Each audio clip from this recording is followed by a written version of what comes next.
আল্লাহ পাক বলছেন যারা ধৈর্যশীল আর যারা বলে ইন্না লিল্লাহি ওয়া ইন্না ইলাইহি রাজিউন, ধৈর্যশীলরাই বলে এটা। ধৈর্যশীলরা কি বলে? ইন্না লিল্লাহি ওয়া ইন্না ইলাইহি রাজিউন। শুধু মরণের সময় পড়বেন না, এটা আমাদের বাংলাভাষীদের রোগ। কারো মরার খবর পেলে কি পড়ে? ইন্না লিল্লাহি ওয়া ইন্না ইলাইহি রাজিউন। সে মুসলিম মরুক আর কাফের মরল, ইন্না লিল্লাহি পড়ে ফেলবে, এমন অভ্যাসে আছে। এটা তো হয়তো একটু বলবেন যে কি জানি, জাহেলরা পড়তে পারে, কিন্তু ভাববেন যে হ্যাঁ যারা দিন বুঝে পড়বে না, কিন্তু অসৎ বেনামাজি, আর বেনামাজি অমুক মারা গেছে ইন্না লিল্লাহি ওয়া ইন্না ইলাইহি রাজিউন। নামাজি বেনামাজি দেখার বিষয় নেই। মুশরিক কবর পূজারি মারা গেছে ইন্না লিল্লাহি ওয়া ইন্না ইলাইহি রাজিউন, ঠিক না? বিদআতি মারা গেছে ইন্না লিল্লাহি ওয়া ইন্না ইলাইহি রাজিউন। মরলেই হইল কেউ, মানে মরার খবর পেলে কি পড়ে?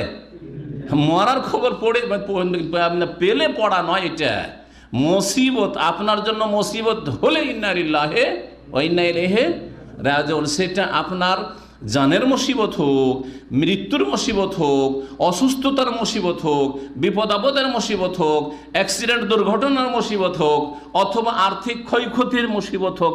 পকেট থেকে হঠাৎ টাকা, মানি ব্যাগ হারিয়ে গেছে, এ কামাটা হারিয়ে গেছে, মোবাইল হারিয়ে গেছে, কি পড়বেন? ইন্না লিল্লাহি। সাথে সাথে পড়েন, আপনি সাথে সাথে পড়বেন, দেখবেন যে আল্লাহ পাক উত্তম বিকল্প দেবেন। উত্তম বিকল্প না আর একটা পকেটে মোবাইল চলে আসবে, এটা ওর অর্থ নয়।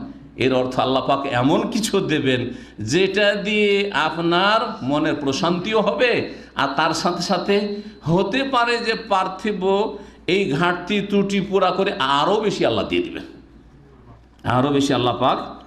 যারা ধৈর্য ধারণকারী করে এবং এই দোয়া পড়ে তাদের সম্পর্কে, তাদের ফলাফল রেজাল্ট সম্পর্কে আল্লাহ বলছেন উলাইকা আলাইহিম সালাওয়াতুম মির রাব্বিহিম ওয়া রাহমাহ। সূরা বাকারা আয়াত নম্বর 157। আল্লাহ বলছেন ওরাই তো এমন লোক যাদের ওপর তাদের প্রতিপালকের পক্ষ থেকে কি রয়েছে? সালাওয়াত, অনুগ্রহ রয়েছে। আল্লাহর পক্ষ থেকে সালাওয়াত মানে আল্লাহর পক্ষ থেকে অনুগ্রহ রয়েছে। ও রহমতুন, এবং রহমত, করুণা, দয়া রয়েছে। শুধু রহমত আল্লাহ বলেননি, রহমত ছাড়াও আল্লাহর পক্ষ থেকে বান্দার প্রতি যারা ধৈর্যশীল এবং যারা ইন্না লিল্লাহি ওয়া ইন্না ইলাইহি রাজিউন পড়ে তাদের জন্য আল্লাহর পক্ষ থেকে সলাতও রয়েছে। আর কি ফলাফল রয়েছে? ওয়া উলাইকা হুমুল মুহতাদুন, এবং তারাই সঠিক পথ প্রাপ্ত, তারাই হেদায়েতের রাস্তায়। বালা মুসিবত আসলেও জি, গাছ যেমন ভেঙে পড়ে যায় ঝড়ে, ওইরকম ভেঙে পড়েনি, ঝড় তুফান চলে গেল, গাছ দাঁড়িয়ে আছে। খেজুর গাছের মতো ঝড় তুফান আছে, খেজুর গাছ দাঁড়িয়ে আছে, অথচ খেজুর গাছ সবচেয়ে উঁচা গাছ। এই জন্য নবী করিম সাল্লাল্লাহু আলাইহি ওয়াসাল্লাম সহিহ বুখারীর হাদিসে মুমিনকে খেজুরের গাছের সাথে তুলনা করেছেন। আরও বিভিন্ন দিক রয়েছে খেজুর গাছের সাথে কেন মুসলিমকে তুলনা করা হয়েছে। মনে রাখবেন যে বালা মুসিবতে ধৈর্য ধারণ করা, বিপদ আপদে ধৈর্য এবং সবর করা, এতে কি হয়? মানুষের গুনাহ খাতা মাফ হয়, গুনার কাফারা হয়। এবং তার সাথে সাথে যদি মনে করেন গুনাহ না থাকে, অথবা গুনার কাফারার চাইতে যে গুনাহ আছে তার চাইতে তার বালা মুসিবতের পরিমাণ বেশি, তাহলে কি হয়? রাফুলিল মানাজিল ও দারাজা, তার মর্যাদা, তার মর্তবা উঁচা হয়। জি, আল্লাহ পাক তার কি করেন? মর্যাদা উঁচা করেন। দুনিয়াতে মর্যাদা উঁচা করেন, আর আখিরাতে জান্নাতে আল্লাহ মর্যাদা উঁচা করেন। তার পারলৌকিক জীবনে, বরজখী জীবনে আল্লাহ পাক মর্যাদা উঁচা করেন। ওয়াসুল্লামিল উসুল ইলা মারাদাতিল্লাহ, এবং আল্লাহ পাকের সন্তুষ্টি পর্যন্ত পৌঁছার জন্য বালা মুসিবত হচ্ছে একটা সিঁড়ি, লিফটের মতো। আমরা এখন কয় তলাতে এসছি? 3। 3-এর নিচে আরও 2টো আছে, 5 টোটাল। 3 শুধু লিফটে 3, বাকি আরও 2টো আছে, এম আছে, আরেকটা জি আছে, ওটা তো দেখেননি, খেয়ালই করেননি। 3 বলছেন, 5 তলার উপরে আছেন, তাই না? এই যে 5 তলার উপরে এসছেন, লিফটের উপর দিয়ে এসছেন, তাই না? আপনার জীবনে আল্লাহ পাক রব্বুল আলামিনের সন্তুষ্টি লাভের জন্য বালা মুসিবত হচ্ছে, বিপদ আপদ হচ্ছে এই লিফটের মতো। বালা মুসিবত যার জীবনে এসেছে সে আল্লাহর দিকে কাছাচ্ছে, জি, আল্লাহর দিকে উঠছে। নবী মুহাম্মদ রাসূলুল্লাহ সাল্লাল্লাহু আলাইহি ওয়াসাল্লাম থেকে আবু হুরায়রা রাদিয়াল্লাহু তাআলা বর্ণনা করছেন, কালা রাসূলুল্লাহ সাল্লাল্লাহু আলাইহি ওয়াসাল্লাম, মা ইয়াজালুল বালাউ বিল মুমিনি ওয়াল মুমিনাতি ফি নাফসিহি ওয়া ওয়ালাদিহি ওয়া মালিহি। সর্বদা মুমিনের জীবনে, মুমিন পুরুষ, মুমিন নারীর জীবনে বালা মুসিবত আসতে থাকে, বিভিন্ন রকমের বালা মুসিবত আসতে থাকে। ফি নাফসিহি, যার জানের ক্ষেত্রে, ওয়া ওয়ালাদিহি, জানের ক্ষয়ক্ষতি হইল, হ্যাঁ আহত হইল, নিহত হইল, ওয়ালাদেহি ছেলে মেয়েদের ক্ষেত্রে, ধন সম্পদের ক্ষেত্রে বিভিন্ন রকম বালা মুসিবত আসতে পারে। হাত্তা ইয়ালকাল্লাহ তাআলা, এই বালা মুসিবত মাধ্যমে এমন হয়ে যায় যে আল্লাহর সাথে সে সাক্ষাৎ করে, ওয়ামা আলাইহি খাতিয়াতুন, এমন অবস্থায় যে তার একটা গুনাহ পর্যন্ত থাকে না, গুনাহ মাফ হইতে থাকে। যেই দিন তার মৃত্যু হলো সেই দিন একবারে ক্লিন হয়ে আল্লাহর কাছে একবার মাসুম নিষ্পাপ শিশুর মতো আল্লাহর কাছে চলে গেল। তিরমিজির হাদিসটি হচ্ছে হাসান। তাহলে আমাদেরকে কি করতে হবে? ধৈর্য ধারণ করতে হবে এবং বালা মুসিবতে ধৈর্যের সাথে আর একটা হচ্ছে এহতেসাব মানে আল্লাহর কাছে বিপদ আপদে নেকির আশা রাখা। কি রাখা? নেকির আশা রাখা। যেমন রোজার ক্ষেত্রে, রমজানের যে রোজা আসছে আর কয়েকদিন পরে, সিয়াম পালনের ক্ষেত্রে এবং কিয়াম তারাবি পড়ার ক্ষেত্রে এই শব্দটি নবী করিম সাল্লাল্লাহু আলাইহি ওয়াসাল্লাম ব্যবহার করেছেন। মান সামা রমাদানা ঈমানান ওয়া ইহতিসাবান গুফিরা লাহু মা তাকাদ্দামা মিন যামবিহি, যেই ব্যক্তি রমজান মাসের সিয়াম রোজা পালন করবে ঈমান আর আল্লাহর প্রতি বিশ্বাস রেখে যে আল্লাহ আমার রব এবং রবের সামান্য হক আদায় করছি আমি এই রোজার মাধ্যমে, হ্যাঁ রব আমার ওপর এই রোজা ফরজ করেছেন, সুতরাং এটা হচ্ছে আমার প্রথম দায়িত্ব কাজ, এটা জরুরি কাজ, তারপরে দুনিয়ার কাজ আমার। ঈমানান ওয়া ইহতিসাবান, এবং নেকির আশায় রোজা রাখলো। আমি কি জন্য রোজা রাখছি? আল্লাহর কাছে বড়ই পুরস্কার প্রতিদানের আশা রাখি। ইহতিসাব করতে হবে। বালা মুসিবত ওই রকমই, যেমন রোজাতে নেকির আশা রাখবেন, জাকাত দিয়ে নেকির আশা রাখবেন, নামাজ পড়ে যেমন ইহতিসাব করবেন। ছেলে মেয়ে মানুষ করার ক্ষেত্রে অনেক কষ্ট হয়েছে, হ্যাঁ প্রসব বেদনায় অনেক কষ্ট হয়েছে, স্তন্যদানে বহু কষ্ট হয়েছে বা হচ্ছে, এগুলি সবগুলিতে ইহতিসাব করতে হবে। নেকির আশা প্রত্যেকটি কাজে কি করতে হবে? রাখতে হবে। ঠিক বালা মুসিবত বিপদ আপদে ওই রকমই নেকির আশা রাখতে হবে ধৈর্যের সাথে। এই নেকির আশা যদি রাখা যায় তাহলে কি হবে? যখন নেকির আশা রাখবেন তখন কিন্তু বিপদ আপদ আপনার মনের ওপর হালকা হয়ে যাবে, ঠিক না? বালা মুসিবত আসুক, অ্যাক্সিডেন্ট হোক, আলহামদুলিল্লাহ অনেক আল্লাহর কাছে নেকির আশা রেখে এর মাধ্যমে, ঠিক না? জি হ্যাঁ, আমার আব্বার ইন্তেকাল হয়ে যায়, কিন্তু এর মাধ্যমে আল্লাহ আমাদেরকে অনেক উত্তম প্রতিদান দেবেন। আমার আব্বাকে তো দেবেন, কিন্তু আমাদেরকে আল্লাহ পাক কী করবেন? উত্তম প্রতিদান দেবেন। আমার স্বামী মারা গেছে, এতে আমি ধৈর্য ধারণ করব, আল্লাহর কাছে নেকির আশা রাখব, তিনি তো নেকি পাবেন কিন্তু আমরাও নেকি পাবো, এর উপরে ধৈর্য ধারণ করি। এইভাবে এক কথাই ইন্তেকালের ক্ষেত্রে হোক অথবা ধন সম্পদের ক্ষেত্রে হোক, অসুখ বিসুখের ক্ষেত্রে, অসুখ ছুটে না, অসুখ ছাড়েন আপনার পিছু, যখন তখন বিভিন্ন রকম অসুখ হচ্ছে, ধৈর্য ধারণ করেন, নেকির আশা রাখেন যে আমার এই অসুখের মাধ্যমে কি হচ্ছে? গুনাহ খাতা মাফ হচ্ছে। জি, অনেকের স্টোন হয়ে গেছে, পেরেশান আছেন, পেরেশান হবেন না, গুনাহ খাতা মাফ হচ্ছে, আল্লাহ পাকের কাছে আপনি যাচ্ছেন, আরও কাছাকাছি হচ্ছেন। তারপরে বড়ই নেকির আশা আপনি রাখেন, ইহতিসাব করেন। জ্বর হচ্ছে, যাকে জ্বর হয় না তাকে ভালো মানুষ বলে নবী করিম সাল্লাল্লাহু আলাইহি ওয়াসাল্লাম। জ্বর হচ্ছে, সর্দি কাশি হচ্ছে, কোনোটাকে লস মনে করবেন না, এর মাধ্যমে বড় আমার বেনিফিট, লাভ হচ্ছে, অনেক লাভ হচ্ছে, নেকির আশা রাখবেন না। এবং সবসময় মনে রাখবেন এর ওপর আমার জন্য বড় পুরস্কার রয়েছে, সওয়াব রয়েছে। আর মুসিবতের ক্ষেত্রে যদি ধৈর্য ধারণ না করেন তাহলে এই নেকি থেকে, প্রতিদান থেকে, উত্তম বদলা থেকে বঞ্চিত হয়ে যাবেন। আর হতভাগা সেই ব্যক্তি, বদনসিব সেই ব্যক্তি, যেই ব্যক্তির ওপর মুসিবত আসলো কিন্তু নেকি পেল না, সেটা কে? যে ধৈর্য হারা, যে অধৈর্য, বালা মুসিবতে অসন্তুষ্টি প্রকাশ করলো, হাহাকার অবস্থা তার জীবনে, হ্যাঁ অশান্তির তার শেষ নাই, এই রকম যারা হবে সেই ব্যক্তি বেশি ক্ষতিগ্রস্ত। আর সেই ব্যক্তি হচ্ছে মাহরুম। আপনি নেকিও পেলেন না, আর প্লাস বিপদ আপদও আসলো, লাভ কী করলেন? বিপদ আপদ যেটা আসার ছিল ভাগ্যে আসলো, নেকির আশাও রাখলেন না, ধৈর্য ধারণ করলেন না, যার ফলে লস আর লস, বালা মুসিবত থেকেও বাঁচতে পারলেন না, আর কিছু নেকি প্রতিদান আল্লাহর কাছে পেলেন না। আরেকটি কথা মনে রাখবেন যে বান্দা যখন কারো ওপর বিপদ আপদ দেন তার মানে আল্লাহ তাকে ঘৃণা করেন না। এটা আমাদের মূর্খ লোকদের সেন্স, ননসেন্সদের সেন্স। এটি ভালো করে শোনা, যাদের জ্ঞান বুদ্ধি কম ইসলাম সম্পর্কে, এলম কম, তারা মনে করে যে লোকটার বিপদ আপদ ছুটে না, তার লোকটা খারাপ, তাই না? বলে না আমাদের দেশের লোকেরা, কোন যে পাপ করেছে, ওর বাড়িতে বিপদের শেষ নেই, বলে না? এটা হচ্ছে ননসেন্স। এটা গাল নয়, কিন্তু আমি গালের উদ্দেশ্য বলছি। আমাদের আবার কোনো কোনো এলাকাতে এটা গাল, হ্যাঁ গাল ননসেন্স মানে যার জ্ঞান নেই, জ্ঞানহীন লোক, হ্যাঁ বিবেকহীন লোকের কথা এটা। কিন্তু যারা জ্ঞানী মানুষ তাদের কথা শুনেন, তাদের কথা হবে আল্লাহর কথা, রাসূলের কথা সাল্লাল্লাহু আলাইহি ওয়াসাল্লাম, কোরআন হাদিসের কথা।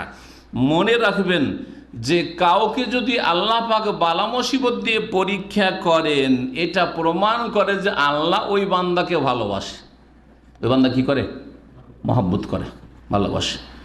যার ফলে দুনিয়াতে কিছু সাজা শাস্তি দিয়ে দিয়ে বা একটু ক্ষয়ক্ষতির মাধ্যমে ওকে আমি পরিষ্কার করে নিয়ে আসি, যাতে কবরে আযাব না হোক। কারণ দুনিয়ার আযাবের চাইতে কবর আযাব সুবহানাল্লাহ কত কঠিন আল্লাহ ভালো জানেন। এরকম জাহান্নামের আযাব যতই বড় আপনার বিপদ আপদ দুনিয়াতে হোক না কেন, আগুনে তো জ্বালানো হয়নি, হয়েছে নাকি? কিন্তু জাহান্নামে আগুনে জ্বলবেন। কবরের জীবনে পাপী হইলে আগুনে জ্বলবেন। চিন্তা করেন, হ্যাঁ সাপে তো দংশন করেনি আপনার দুনিয়াতে, সবসময় সাপে দংশন করছে এরকম তো হয়নি, কিন্তু আপনাকে কবরে সাপে দংশন করবে। কত রকমের যে আযাব রয়েছে। তো ওই বড় আযাব থেকে রক্ষা করার জন্য আল্লাহ আপনাকে চান যে ক্লিন করে, পরিষ্কার পরিচ্ছন্ন করে আল্লাহর কাছে নিতে চান। মনে করবেন যে কোনো মানুষের উপর বালা মুসিবত আসে, সেটা হচ্ছে আমারাতুন আলা মাহাব্বাতিল্লাহি লিআবদিহি, আল্লাহ পাক তাকে ভালোবাসেন, এর এটি লক্ষণ। হতে পারে যে এমন কোনো গুনাহ তার জীবনে হয়েছে যেটা মাফ হবে এই বালা মুসিবতের মাধ্যমে, অথবা আল্লাহ রাব্বুল তার জন্য এমন একটা উঁচা মর্যাদা রেখেছেন, কিন্তু সেটা সে তার নেক আমল দিয়ে পৌঁছিতে পারে না। তার শুধু ফরজ ইবাদত বন্দেগী দিয়ে বা বেশ কিছু সুন্নত করে সেগুলো দিয়ে পৌঁছিতে পারে না। হ্যাঁ অনেক নিচে থেকে যাচ্ছে, ওখানে ওপরে পৌঁছাতে চান ওকে। তখন আল্লাহ কি করেন? ওইটাকে ওই ঘাটতি পূরণ করে ওপরে পৌঁছানোর জন্য বালা মুসিবত আল্লাহ পাক রব্বুল আলামিন দিয়ে থাকেন।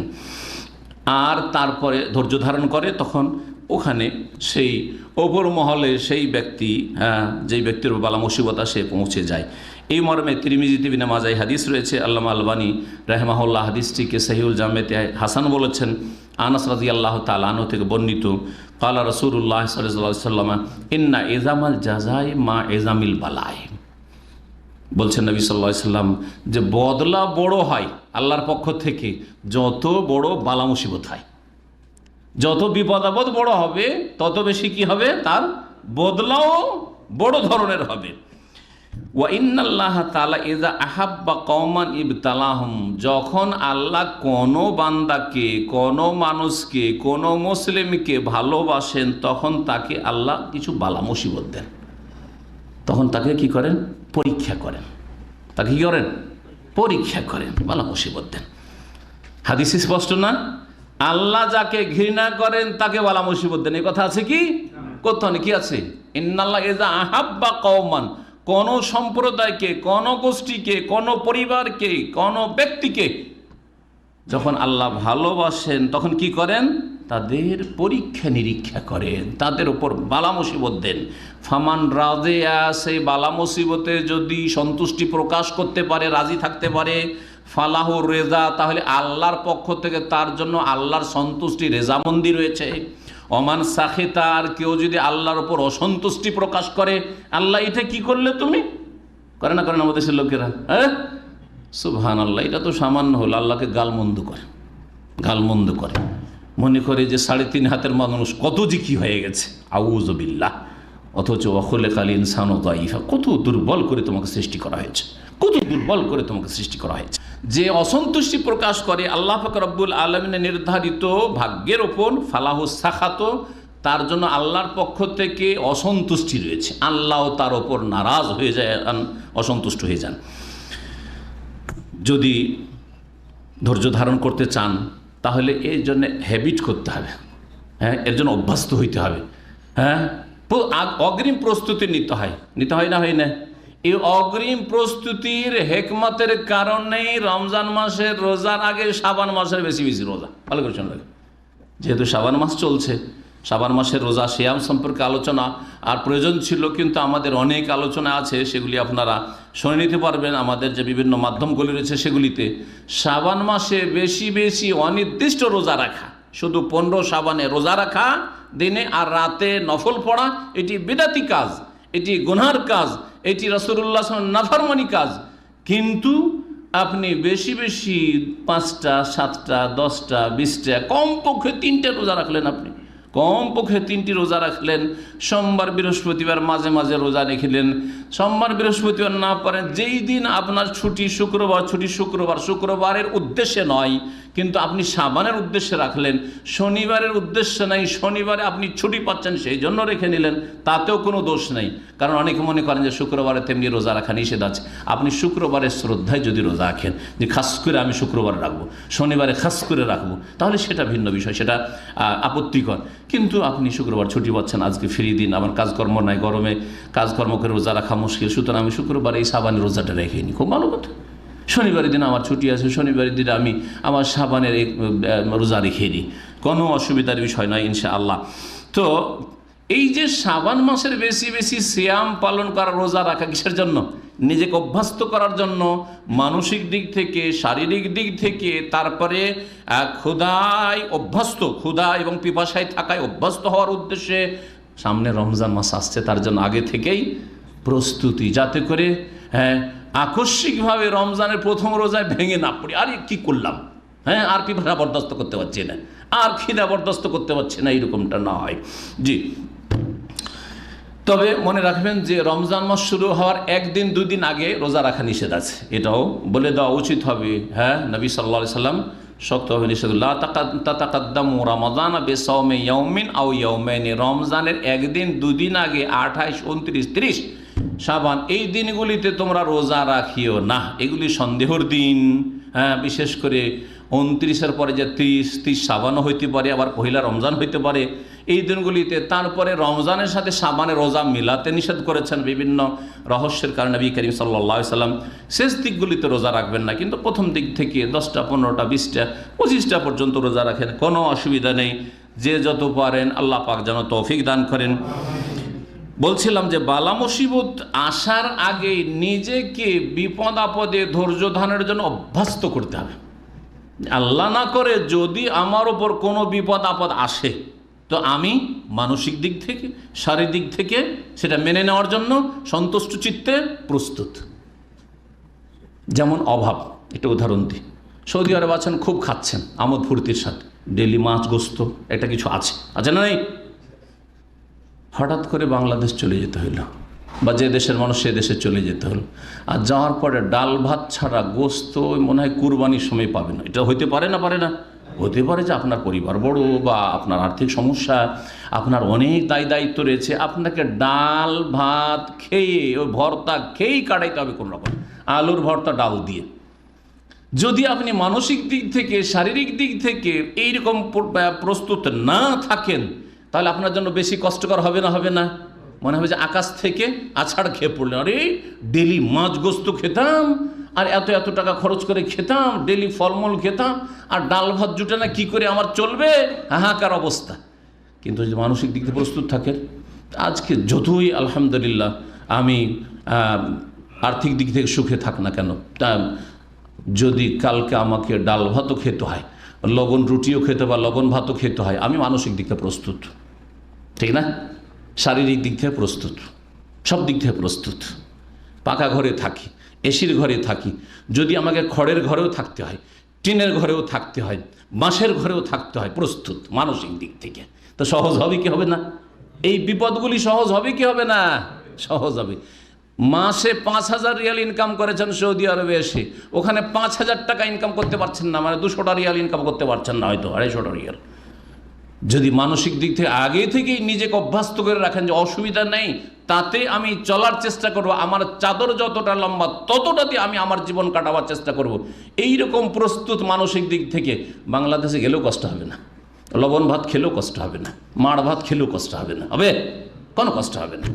ধৈর্যের ক্ষেত্রে ওই রকম, বালা মুসিবতের ক্ষেত্রে, বালা মুসিবত আসার আগেই নিজেকে ধৈর্যশীল বানাবার চেষ্টা করতে হবে, এবং বালা মুসিবতে যাতে করে যে কোনো সময় প্রস্তুত থাকেন, আল্লাহ পাকের ওপর রাজি হয়ে সেটা বরদাস্ত করার জন্য আল্লাহ পাক যেন আমাদের সকলকে তৌফিক দান করেন। এই ক্ষেত্রে তকদিরের বিষয়গুলি, তকদিরের আমার বেশ কয়েকটা আলোচনা আছে, ওই আলোচনাগুলি শুনে, যারা আলোচনা শুনেন অথবা কিতাব যদি সহি কিতাব পান তাহলে সেগুলি পড়বেন, অথবা যাদের কোরআন হাদিসে এলম আছে সেগুলিকে আমলে নিয়ে আসার চেষ্টা করবেন। আল্লাহ পাক আমাদের সকলকে আমল করার জন্য তৌফিক দান করেন। মনে রাখতে হবে যে তকদির আল্লাহ কলম দিয়ে লিখে রেখেছেন, তাই না? সর্বপ্রথম আল্লাহ কলম সৃষ্টি করেন, হাদিস আছে না নেই? আর নবী সাল্লাল্লাহু আলাইহি ওয়াসাল্লাম এই কথা বলেছেন যে জাফাতিল আকলাম বেমা আনতাল্লাক, কলম শুকিয়ে গেছে, কলমের কালি কী হয়েছে? শুকিয়ে গেছে। হ্যাঁ, আর যেই আমলনামা যে লিখা তকদির লিপি যেটা, সেটাও লিখা শেষ হয়ে গেছে, সেটাকে গুটিয়ে ভাঁজ করে রেখে দেওয়া হয়েছে। জি, লহে মাহফুজ যা লিখা হয়ে গেছে হয়ে গেছে। তো এই তকদিরের যা কিছু আছে সেটার ওপর আমাকে প্রস্তুত থাকতে হবে সেটা মেনে নেওয়ার জন্য। এর জন্য আগে থেকে অভ্যস্ত হইতে হবে। আল্লাহ পাক সূরা হাদীদের আয়াত নম্বর 22 ইরশাদ করেছেন, মা আসাবা মিন মুসিবাতিন ফিল আরদি ওয়ালা ফি আনফুসিকুম, যে কোনো বিপদ আপদ আসুক না কেন জমিনের ক্ষেত্রে, হ্যাঁ, তোমার বাড়ি ঘর পরিবার জমি জায়গা ধন সম্পদ এইসব ক্ষেত্রে, ওয়ালা ফি আনফুসিকুম অথবা তোমাদের জানের ক্ষেত্রে, হ্যাঁ, অসুস্থতা, বিপদ আপদ, দুর্ঘটনা, অ্যাক্সিডেন্ট অথবা প্রাণহানি, ইন্তেকাল ইত্যাদি, ইল্লা ফি কিতাব, তা কোথায় আছে? আল্লাহ পাকের লিখনিতে, লৌহে মাহফুজ সুরক্ষিত, ফলকে লৌহে মাহফুজে সুরক্ষিত আছে। মিন কাবলে আন নাবরাহ, আল্লাহ বলছেন এই সব সৃষ্টি করার ঘটাবার আগেই সব লেখা আছে। লেখা আছে অমুক তারিখে অমুক সময়ে এত এত ঘন্টা, এত মিনিট, এত সেকেন্ডে এইরকমটা হবে আপনার জীবনে, আমার জীবনে লেখা আছে। মিন কাবলে আন নাবরাহ, সব কিছু আসমান জমিন সমস্ত কিছু সৃষ্টির আগেই আল্লাহ রাব্বুল আলামিন লিখে রেখেছেন। ইন্না যালিকা আলাল্লাহি ইয়াসির, এটা আল্লাহর জন্য বড়ই সহজ, আমার জন্য বড় মুশকিল। আপনার জন্য এটা কেমন কথা? সকল সৃষ্টির, সকল মানুষের পুরো বায়োডাটা লেখা আছে, সমস্ত কিছু লেখা আছে, একেবারে অকল্পনীয় কথা। এটা আমার জন্য আপনার জন্য অসম্ভব মনে হচ্ছে, আল্লাহর জন্য ইয়াসির, বড়ই সহজ। ধৈর্য ধারণের ক্ষেত্রে মনে রাখবেন একটা প্লাস পয়েন্ট, সেটা হচ্ছে যে যখনই বিপদ আপদ আসবে তখন আপনি এই কথা মনে করবেন না যে এটা আমার শেষ, আর মনে হয় কোনো সুখের দিন আসবে না। যদি এইরকম নেগেটিভ চিন্তা থাকে তাহলে অশান্তির শেষ থাকবে না। মনে রাখবেন যে আজকে বালা মুসিবত এসছে, ইনশাআল্লাহ দ্রুত আমার সুখের দিন আবার আসবে। বোঝা গেছে না? সুখের দিন আমার আসবে, এই কথা সবসময় মনে রাখতে হবে। আর মনে রাখতে হবে যে কোনো দুশ্চিন্তা এক সময় দূর হবে, যে কোনো বালা মুসিবত এক সময় দূর হবে, যে কোনো সংকটের এক অবসান রয়েছে। ওয়া আন্না মাআল উসরি ইউসরা, যে কোনো কঠিনের পরে সরল সহজ অবস্থা অবশ্যই আসবে। আল্লাহ পাক রব্বুল সূরা ইনশিরাহ আলাম নাশরাহ লাকা সাদরাক, ওতে আল্লাহ বলেছেন ফাইন্না মাআল উসরি ইউসরা, ইন্না মাআল উসরি ইউসরা। মুফাসসিরিনগণ, যারা তাফসীরের পণ্ডিত, তারা বলেছেন আল উসর মারিফা, তার মানে একটা কঠিন। আল উসর মানে ওই আগের যেটা, ফাইন্না মাআল উসরে ইউসরা, ইন্না মাআল উসরে ইউসরা। আল উসরটা হচ্ছে এক, মারিফা মানে একটা কঠিন, আর ইউসর মানে হচ্ছে সহজ সরল। হ্যাঁ, সহজটা নাকের আল্লাহ অনির্দিষ্ট আল্লাহ পাক বর্ণনা করেছেন, তার মানে দুই। দেখেন ফাইন্না মাআল উসরে ইউসরান, ইন্না মাআল উসরে ইউসরান, দুবার করে আল্লাহ পাক কি বলছেন? ইউসরান বলছেন। দুইবার সহজ আর একবার হচ্ছে কঠিন। একটা জীবনে যদি সংকট আসে তো দুইটা বড় সুযোগ সুবিধা, সুখের চান্স আসবে। আল্লাহ পাক বলছেন এই কথা, মনে রাখবেন এই কথা, ভালো করে এই বিষয়গুলি মনে রাখবেন। আর চিন্তা করুন আপনার জীবনে কতদিন আপনি অসুস্থ থেকেছেন আর কতদিন সুস্থ থেকেছেন, দুটোকে আপনি কম্পেয়ার করে দেখেন তো দেখি, তুলনা করে। বুঝছেন না আমার কথা? উদাহরণস্বরূপ আমার কথা বলি। আলহামদুলিল্লাহ আজকে 53-54 বছর বয়স, 53-54 বছর বয়স। আমার ওপর এমন কোনো ধরনের বিপদ আপদ এই 53-54 বছরে আসেইনি। বাল্য জীবন গেছে, কত কষ্টের সফর তখন ছিল আপনারা জানেন। বাপ মায়ের সাথে সফর করেছে বাল্য জীবনে, একটু হুঁশ হওয়ার পরে দেখি ওই সব সফর কত যে কষ্টদায়ক সফর ছিল। হ্যাঁ, তারপরে ছাত্র জীবনে সফর গেছে, একা মাদ্রাসায় পড়তে, বাড়ি থেকে 12 বছর 13 বছরের ছেলে বিদেশে বাপ মা পাঠিয়ে দিয়েছে, লেখাপড়া করেছি। আলহামদুলিল্লাহ কোনো বিপদ আপদ আসেনি। এসছে কি? তারপর আসল শিক্ষকতার জীবন, হ্যাঁ, মদিনা ইউনিভার্সিটির জীবন, তারপর শিক্ষকতার জীবন, তার আগেও শিক্ষকতার জীবন, কোনোদিন কষ্ট আসেনি। দাওয়াতি ময়দানের জীবন, কোনোদিন কষ্ট আসেনি, বালা মুসিবত আসেনি। সামান্য মাঝে মধ্যে হালকা অসুখ বিসুখ সামান্য কিছু হওয়া, এটা স্বাভাবিক, তাই না? তো আল্লাহ পাক রব্বুল আলামিন ধরেন একজন বান্দাকে 54 বছর এত সুখে রাখলেন, যদি 10 মিনিটের জন্য বা 1 সপ্তাহের জন্য যদি একটু বিপদ আপদ দেন, দুটোকে তুলনা করে দেখেন তো দেখি, তুলনা করে দেখেন আপনি। এইভাবে আপনি আপনার জীবনে ফিট করেন। আল্লাহ পাকের শুকরিয়া আদায় করবেন না করবেন না? যে হে আল্লাহ, তুমি আমাকে 50 বছর সুস্থ রেখেছ, আর তার মধ্যে 2-4-6 মাস মাঝে মধ্যে কখন হয়তো অসুস্থ থেকেছি, অথবা 2-1 বার এইরকম বিপদ আপদ এসেছে। হ্যাঁ, তাহলে চিন্তা করুন আল্লাহর কত শুকরিয়া আদায় করবেন।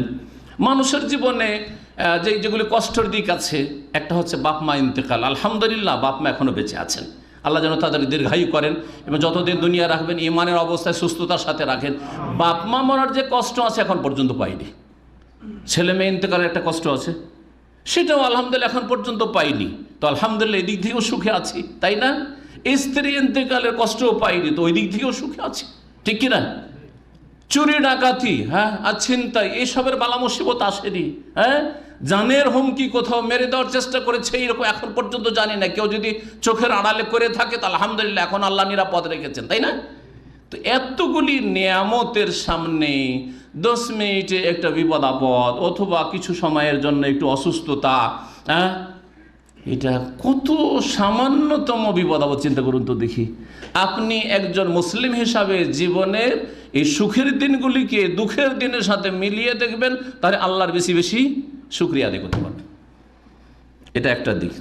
আর একটা দিক হচ্ছে, যতই দুঃখে থাকেন না কেন আপনার চাইতে দুঃখী পৃথিবীতে আছে না নেই? আমরা এই রোগী ভাইদেরকে হাসপাতালে দেখতে গিয়ে দেখলাম সুবহানাল্লাহ, এ ভাইদের অ্যাক্সিডেন্ট তো মাশাআল্লাহ 1 সপ্তাহের মধ্যে তারা মোটামুটি সুস্থ হয়ে বাড়ি চলে এসেছে, তাই না? 1 সপ্তাহ 10 দিনের মধ্যে। কিন্তু এমন রোগী দেখলাম কয়েক মাস ধরে, কেউ 2 মাস, কেউ 3 মাস, কেউ 6 মাস ধরে একবারে শেষ অবস্থায়, কথা বলতে পারছে না, নড়তে চড়তে পারছে না, নাক দিয়ে খাবার দেওয়া হচ্ছে। বরং একটা রোগী দেখলাম অ্যাক্সিডেন্টের রোগী, দুর্ঘটনার রোগী 2 বছর ধরে, হ্যাঁ, মেরুদণ্ডের হাড় হয়তো ভেঙে গেছে, কথাও বলতে পারছে না বা চলতেও পারছে না, এইরকম অবস্থায় রয়েছে। কেউ কথা বলতে পারছে কিন্তু নড়তে পারছে না, নড়াচড়া করতে পারছে না, কেউ কথাও বলতে পারছে না, নড়াচড়াও করতে পারছে না, কিন্তু জানে বেঁচে আছে শুধুমাত্র। এদের জীবনগুলিকে হাসপাতালে ঘুরে, এদের জীবনগুলিকে আপনার জীবনের সাথে যখন মেলাবেন, তখন আপনার মুখ দিয়ে যদি সত্যিকার আপনি মুসলিম হন, ঈমান যদি আপনার মধ্যে থাকে, কি বলবেন? আলহামদুলিল্লাহ। কি বলবেন? আলহামদুলিল্লাহ। এই জন্য প্রিয় মুহাম্মদ রাসূলুল্লাহ সাল্লাল্লাহু আলাইহি ওয়াসাল্লাম সহিহ মুসলিম হাদিস রয়েছে, তিরমিজিতে হাদিস রয়েছে, ইযা নাযারা আহাদুকুম ইলা মান ফাদ্দালা আলাইহি, যখন কোনো মানুষের নজর চলে যাবে ওপর দিকে, যে আমার চাইতে বেশি সুখী অনেকে আছে, রাজাধিরাজা আছে, তাদের যে হাইফাই জীবন, মন্ত্রী মিনিস্টার আছে তাদের যে সুখ, হ্যাঁ, আর বিদেশে সারা পৃথিবী যারা ঘুরছে তাদের যে ভোগবিলাসের জীবন, সুখের জীবন, অথবা সুস্থ লোকেরা আছে তাদের কত সুখের জীবন, আমি অসুস্থ, আমি পীড়িত, আমি বালা মুসিবতে, আমি বিপদ আপদে, আমার বাপ নেই তো আমার স্বামী নেই, আমি স্বামী হারা, কেউ বলছে আমি এতিম, আমি এই বিপদে আছি, সেই বিপদে আছি। ওপর দিকে যখন নজর চলে যাবে, প্রিয় নবী সাল্লাল্লাহু আলাইহি ওয়াসাল্লাম বলেন, ফালি আনজুর ইলা মান হুয়া আসফালা মিনহু, চট করে তুমি তাকাবে তোমার নিচের দিকে, ও নিচে অনেকে আছে, তোমার নিচে অনেকে আছে না নেই? তোমার বয়স যখন 10 বছর তখন তুমি এতিম হয়েছ, তোমার বয়স যখন 5 বছর তখন তুমি এতিম হয়েছ। এমনও কেউ আছে দেশে জন্মের আগে এতিম হয়ে গেছে, না হয়নি? সবচেয়ে ভালো মানুষ, সবচেয়ে ভালো মানুষ কে? সুবহানাল্লাহ। একটু চিন্তা করেন, সবচেয়ে ভালো মানুষ নবী মুহাম্মদুর রাসূলুল্লাহ সাল্লাল্লাহু আলাইহি সাল্লাম, তিনি এতিম না? এতিম নয়? এতিম। কখন এতিম হয়েছেন? হ্যাঁ, কত বছর বয়স তখন এতিম হয়েছেন? চিন্তা করেন তো দেখি। হ্যাঁ, দুনিয়াতে আসছেন তার আগে বাপ ইন্তেকাল হয়ে গেছে, মা গর্ভধারণ করেছে, বাপ ইন্তেকাল হয়ে গেছে, মা গর্ভধারণ করেছে, বাপের ইন্তেকাল হয়েছে। দুনিয়ায় কি তার মনের আশা আকাঙ্ক্ষা ছিল না? মনের কি একটা বাসনা ছিল না যে আমার আব্বাটা দেখতে কেমন, একটু দেখতাম, সুবহানাল্লাহ, আমার আব্বার সাথে একটু কথা বলতাম, আমার আব্বার একটু আদর পেতাম, স্নেহ পেতাম, আমার আব্বা আমাকে খাওয়াইতো, মানুষ করতো, লালন পালন করতো, আদর যত্ন করতো। এগুলো কি আকাঙ্ক্ষা নবী মুহাম্মদ রাসূলুল্লাহ জীবনে হয়নি? আপনি নবী মুহাম্মদ রাসূলুল্লাহ সাল্লাল্লাহু আলাইহি সাল্লামের কোনো সাহাবীর পায়ের কাছে পৌঁছিতে পারবেন? হ্যাঁ, নবী মোহাম্মদ রাসূলুল্লাহ সাল্লাল্লাহু আলাইহি ওয়াসাল্লামকে এইভাবে আল্লাহ পৃথিবীতে পাঠিয়েছেন যাতে সারা পৃথিবীর যে কোনো দুঃখীর জন্য তার এই সিরাতে, তার এই জীবনী চর্চাতে তার রুহের আহার থাকে এবং তার মনের প্রশান্তি তাতে হয়। আল্লাহ পাক যেন আমাদের সকলকে ধৈর্য ধারণে তৌফিক দান করে।